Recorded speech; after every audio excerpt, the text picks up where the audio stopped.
A mí me gusta recordarlo por esta historia que hacen ahora los neoliberales, echándole la culpa del atraso y del retroceso y la frustración argentina a los gobiernos democráticos y populares. La noche de los bastones largos fue la destrucción de la universidad.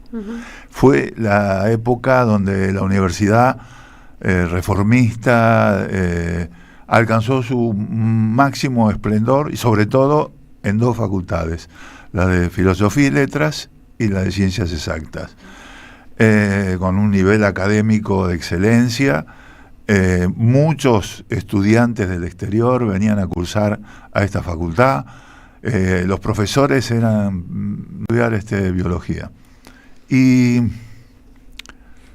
a mí me deslumbró. Yo era un chico que venía de Morón, del conurbano, de un colegio de excelencia también, un gran colegio que fue el Dorrego, que es el Dorrego, y bueno, entrar a esa facultad y ver el juego libre de la inteligencia, donde la enseñanza no era escolástica, sino que era como una especie de juego permanente, con un ambiente de libertad absoluta para estimular el pensamiento crítico.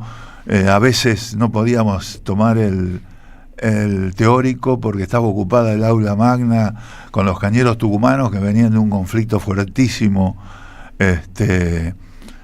con mucha represión, que había habido muertos en esa época, pero nos daban el teórico a través de televisores, que en esa época que hubiera televisores en las aulas era una especie de adelanto impresionante. Era un movimiento estudiantil muy politizado, con para ser un dirigente estudiantil tenías que ser buen estudiante también en general.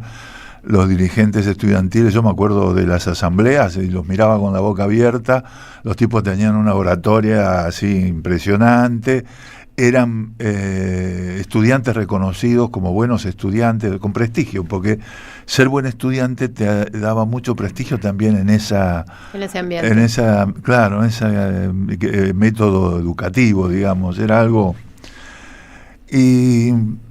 Y bueno, cuando se da el golpe el 28 de junio del 66, bueno, yo era un chico estaba terminando el secundario, tenía 16 años, te imaginás que políticamente apenitas estaba aprendiendo y miraba todo con mucho asombro. Y ellos anuncian que van a intervenir la universidad.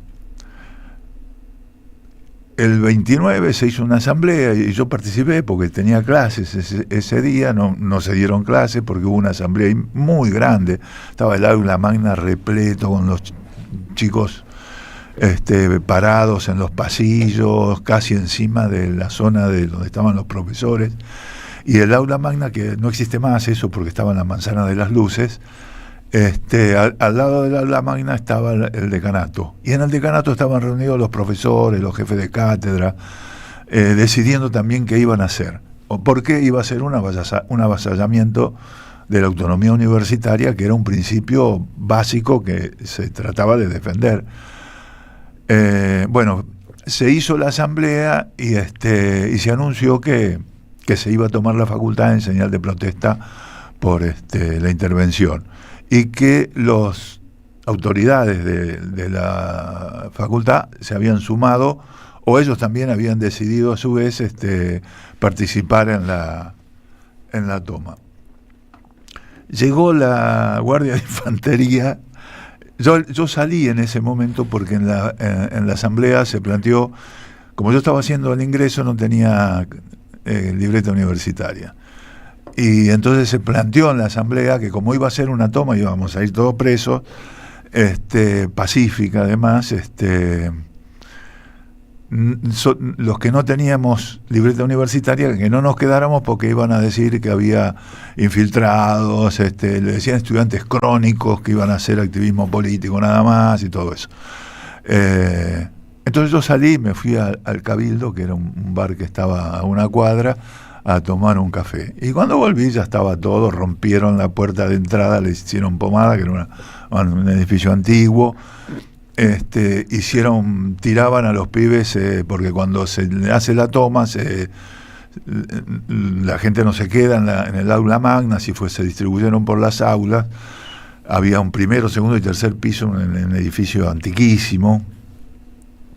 Cuando entró la Guardia de Infantería, que eran un montón, le sacaban a los estudiantes de las aulas y los tiraban había en el medio un patio grande, central, y los tiraban desde los balcones del primer piso hasta abajo, los pateaban, les daban palazos. Primero fue lluvia de gases, y después hicieron la famosa doble fila a los docentes que estaban y a las autoridades de la facultad, que eran tipos de un prestigio, tipos que después escribían sobre educación de la ciencia con Piaget, tipos que se fueron a trabajar a Estados Unidos, al MIT, tipos que le hicieron el programa nuclear a Brasil porque se exiliaron en Brasil, gente que se fue a las universidades de Chile y de Venezuela, que hacía poco que se habían inaugurado, que se habían abierto. Gente de mucho prestigio, se fueron alrededor de 300 ayudantes y jefes y docentes y profesores, fueron expulsados o renunciaron después, ¿no? Uh-huh. Y la facultad esa nunca se recuperó de ese golpe, a pesar de que después, cuando volvió la democracia y demás. Ahora, es igual que ahora, en el sentido que ahora están asfixiando otra vez a las facultades, les quitan el presupuesto, están atacando a la investigación, a la actividad científica. El modelo de la Facultad de Exactas de aquella época era el hermanamiento de la investigación con la educación de la ciencia, ¿no? Se hacían las dos cosas casi al mismo tiempo. Había muchos investigadores trabajando en las distintas carreras de la facultad. Y lo que vino después fue exactamente lo mismo que está haciendo ahora el gobierno de Javier Milei, destruyendo las universidades, destruyendo la ciencia, obligando al éxodo de los científicos más importantes. Y es increíble todo eso. Ustedes saben que Perón se había negado a incorporarse al Fondo Monetario. Cuando viene el golpe del 55, ponen a un ministro, secretario de Hacienda o lo que fuera, a un tipo que se llamaba Krieger Bacena. Era un oligarca, un oligarca. El padre de él o el abuelo de él había sido el dueño de los famosos talleres Bacena cuando se hicieron los conflictos sobre lo que terminaron con la Semana Trágica. Uh-huh. Y este tipo fue el que metió a la Argentina en el Fondo Monetario en la época de la dictadura de Aramburu. Cuando viene el golpe del 66, lo vuelven a poner a este tipo como ministro de Economía y toma las mismas decisiones que tomó el gobierno de Javier Milei. Destruyó todo. Tanto fue así que en un momento el PBI empezó a caer, cayó como 1 punto y pico en vez de crecer por las medidas neoliberales que había tomado Krieger Bacena. Bueno, eso provocó lo que todo el mundo ya sabe, ¿no? Los levantamientos populares, las insurrecciones. Pero yo siempre me quedó en la memoria ese día que fue como mi bautismo en lo que pasaba en la realidad. Porque nos contaste que te fuiste hasta el bar me imagino que es el que está enfrente de Plaza de Mayo, que todavía existe. Sí, no está enfrente, está sobre Perú. Claro. Sí, bueno, en esquina. Sí, todavía existe. Ahí, claro, que ahora la Gran Victoria. Ahora se llama Cabildo, ahora está otro que es una cadena, que empieza con Per. Y, bueno, pero es ahí, es un bar. No es ese. No, ese vos está en Defensa. Ah. No, el Cabildo está sobre Perú. Es un viejo, que en aquella época era un bar, había muchos bares. Ese era un bar grande, un grill, que le decían. Sí.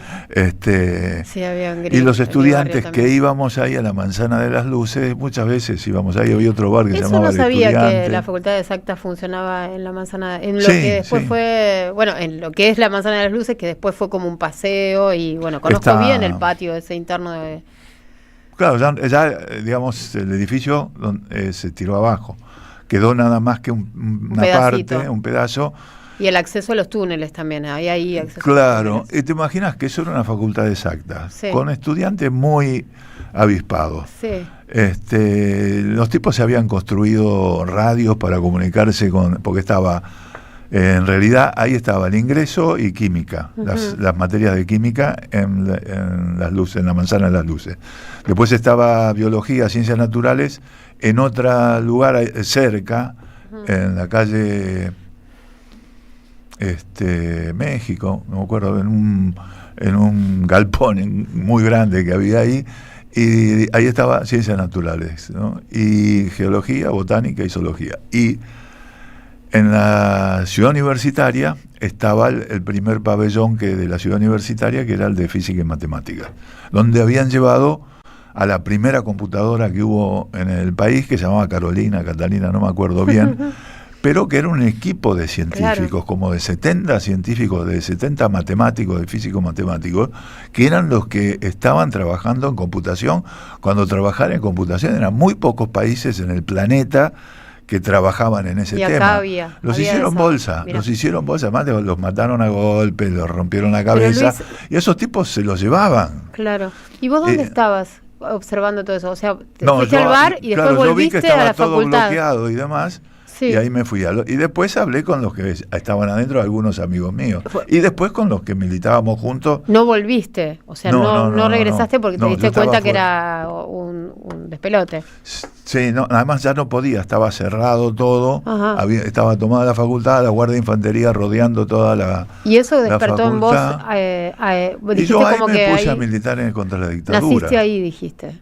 Sí, antes yo me interesaba, el proyecto mío era estudiar biología, me interesaba cómo interactuaban los seres vivos con la naturaleza, o sea, entre ecología y etología, ¿no? Comportamiento animal y demás, y me interesaba todo eso, y eso se completaba con un pensamiento político, como Einstein y todos los grandes científicos que estaban en aquella época, ¿no? Entonces yo me imaginaba una vida así, y lo que hicieron estos tipos fue tirarte todo eso al carajo, eso no existió más. A partir de ahí fue una educación escolástica, aprendete esto de memoria, después venís y me lo contás y se acabó. Y había preceptores que te acompañaban al baño para que no fuera ninguna actividad política ni ninguna. Nosotros igual la hacíamos, y yo ahí me incorporé a la militancia contra la dictadura, porque además me hizo bolsa mi proyecto de vida futura, era un chico. Y quiero decir que eso, además, el nivel de violencia que los tipos aplicaron es muy parecido al que ahora con el que ahora reprimen a los jubilados. Es así. Y tanto fue así que todo el mundo comentaba, a esos tipos les hicieron la cabeza, porque los tipos disfrutaban, nos decían, vení vos acá, o sea, estaban ensañados con los estudiantes, como que los estudiantes eran la peor basura que había, eran los culpables de que ellos vivieran mal, eran los responsables. Los jóvenes estudiantes, pero los pateaban en el piso, los insultaban, es decir, era algo inaudito, e incluso se llegó a decir que los tipos estaban drogados. Claro. Pero es algo que también se repite mucho en la historia argentina, ¿no? Ese enseñamiento con la juventud en los 70 pasó lo mismo. Ahí hubo una parte de esa generación que llegó a la conclusión de que por la buena no se iba a cambiar nada en este país. Así. O sea, ahí hubo te digo, una parte de una generación que dijo, acá esto no se cambia por las buenas, no hay elecciones, mientras estén estos milicos acá. Yo creo que hay que aprender de esas historias, ¿no? O sea, se congelaron los salarios, se congelaron los presupuestos de obras públicas y de todo lo más, igual que ahora. Hay que aprender en el sentido de para que no se desmadre, ¿no? Para que no salga de cauce. Se sacaron los impuestos a la importación, la industria también entró en crisis, aumentaron las retenciones, porque como se caía la industria... ¿Y los únicos que habían reaccionado hasta ese momento, Luis, eran los jóvenes? ¿Los únicos que reaccionaban en ese momento eran los jóvenes? Los que primero reaccionaron fueron los jóvenes, y había una resistencia aislada. Yo me acuerdo que la CGT, el sector combativo de la CGT, decidió un plan de lucha. Pero eran los gremios chicos de la CGT. Los gremios grandes eran bandoristas. María Bandor. Sí.